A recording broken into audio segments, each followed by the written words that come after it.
Hello and welcome everybody, it's Karen.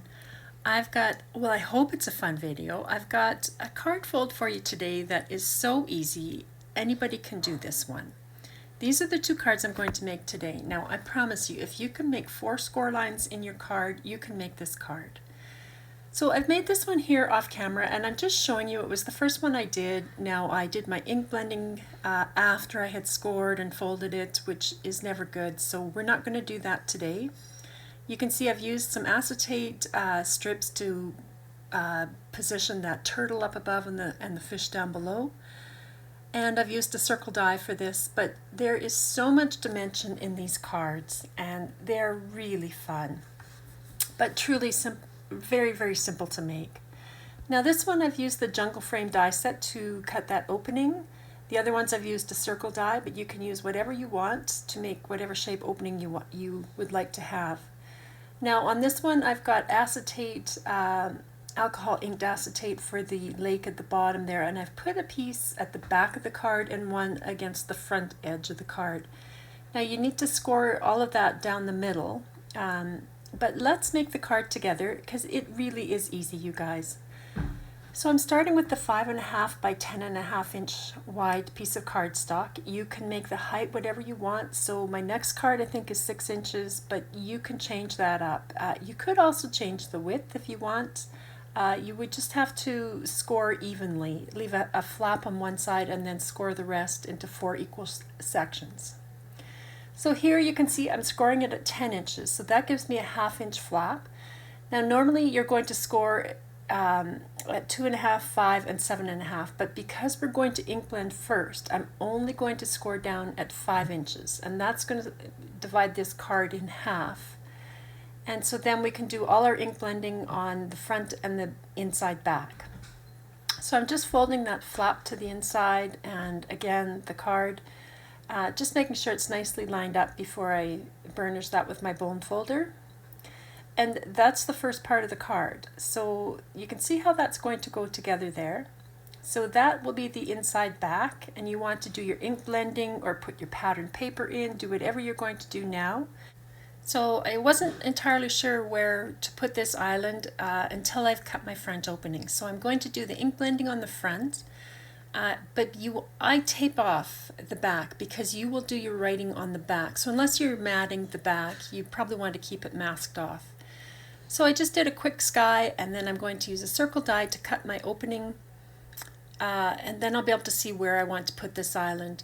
Now I did a bit more ink blending on some scrap card, and I've cut it to sort of coordinate with the island on the inside. And now I'm going to glue this down to the front of my card, and then I can position the back inside where I need it to go. So now that those are on, we're going to do the scoring. So we're going to score at 2.5 inches up and down both the top and the bottom now of this front of the card. And then we'll score the back at 7.5 inches. So you have to go right across those palm trees and across the island. But you just want to make sure you've got a nice score line there. And then we're going to bend that in half. Now you don't have to totally burnish this, you just want it to have that bending shapes, basically. Like I'm not using my bone folder to really burnish that. Now you can see how this card is going to go together here. Sometimes that flap, depending on your opening, may protrude a little bit. Now mine was okay, but I'm going to show you what I would do. So usually if it's sticking out too far, if you're 1/2 inches further out, I would just trim off a little of the flap so that it doesn't show through that opening. So then I had a few extra palm trees that I'm adding into the front here. Now you'll see I let this go a little too far to the left, and I end up having to move this palm tree over.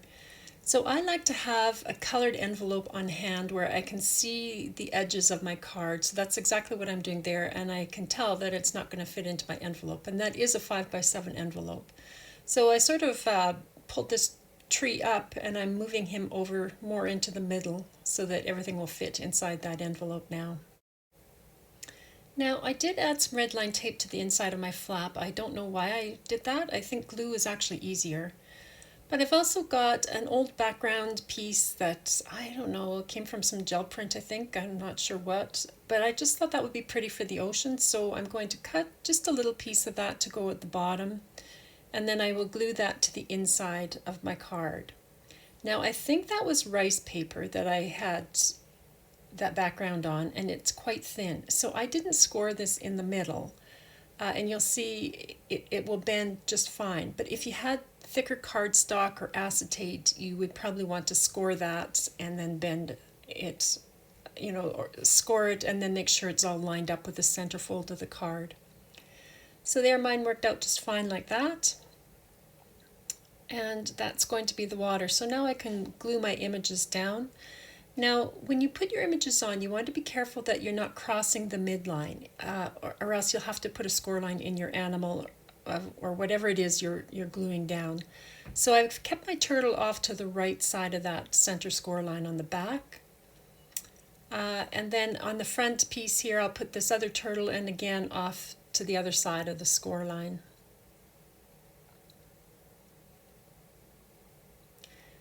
And then for my sentiment, I'm taking it from that same turtle stamp sets, and I've just stamped and clear embossed on the front. And now I can put my card together. So I've removed that release paper. I'm going to fold my card in half, and I'm just going to pull this front flap to meet the edges of the back flap. And because it was that red line tape, it really was, it just sticks. So this is where I do think that glue would be much, much easier for you to do. And so once you've got that there, it'll pop up almost automatically. I just added in a few seagulls that came from that Build an Island stamp set, and a cloud or two, I believe. And then I've added that extra turtle, and now on the right I got a glue drop right beside that palm tree, so I stuck a little half cloud, which is covering up the mess that I made with the glue. But there you can see all the dimension that you get with this. It folds down flat to go into an envelope, but it's so fun to pop these up, and depending on what you put in them, I mean, I could have added more to the sand inside at the back, but they are really fun. They stand up beautifully on their own. And there's lots of room on the back of these to write whatever message you want to put. You could put mats back there as well if you wanted to decorate it a bit more. Okay, so here's card number 2. Now, for this one, I wanted to try using this pattern paper for the back. So I've got the Southern bell cow, and that's a digital image that I had colored up. So that is a 6x6 country farm paper in the background, and I've cut a 5" by 6" tall card front that I've ink blended. So on the card back, we're going to score this a 1/2 inch in from each end, because now we're going to need a flap on both sides because it has to attach to the front. So here's the front. Because I've done the ink blending already, I can score this now. Oh, I'm just showing you here that it is the same height as the background, and so now both of these I'm going to score down the middle. So right at 3 inches for this 6x6 paper, and it's also got the 2 flaps on the side, and then this one will score right down the middle at 2.5 inches. So this card ends up being 5 inches wide by 6 inches tall. So I can fold these now. I've put that red line tape down again. I don't know why, but there you go. I think it was out on my desk and I just started using it. So all of these get folded in the same way. They're all mountain folds. They're all folding into the middle. And this midline at the back, I don't really use my bone folder for. You don't need it to be a really burnished fold, but if it's already folded once, it will keep its shape when you go to open up the card. So now I can fold this one in half in the middle. And then I like to put the left side together, so I'm just pulling down that release tape just slightly. I'm sorry I'm a bit off camera here.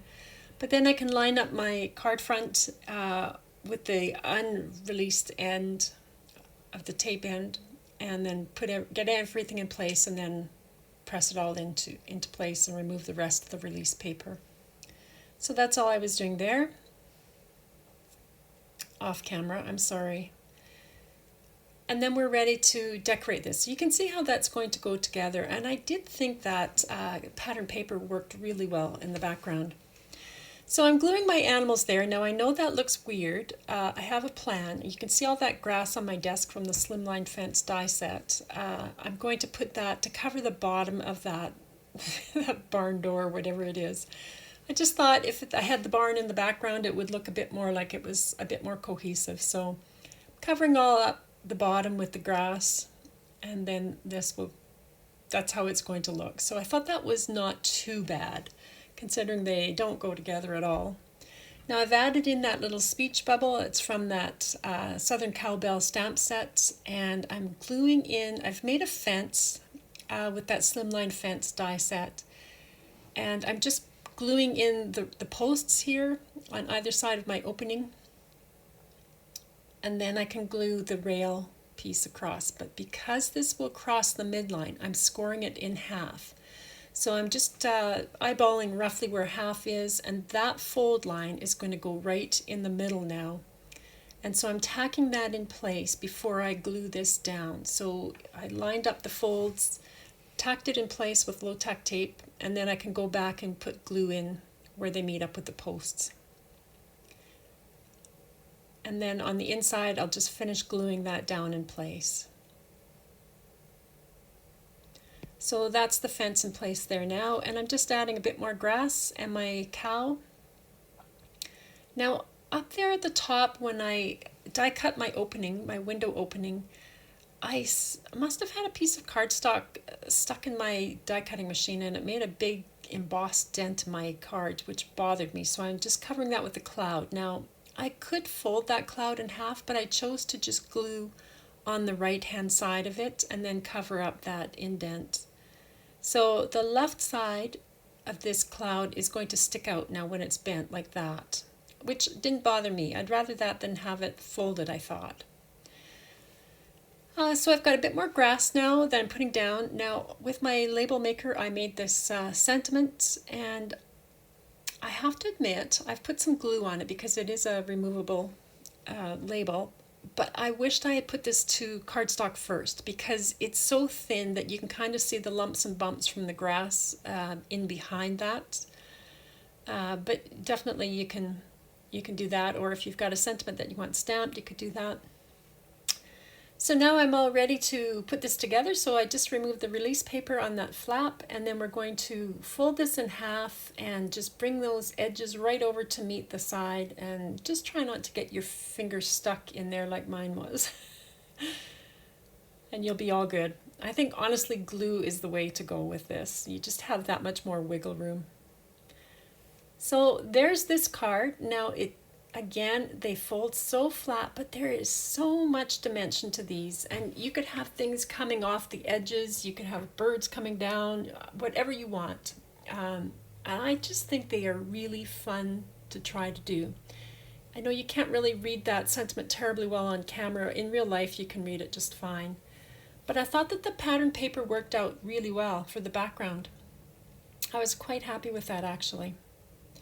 So thanks for stopping by, everybody. Here's another little look at the other cards that I had done, and I hope everybody's having a great day. Talk to you next time. Bye.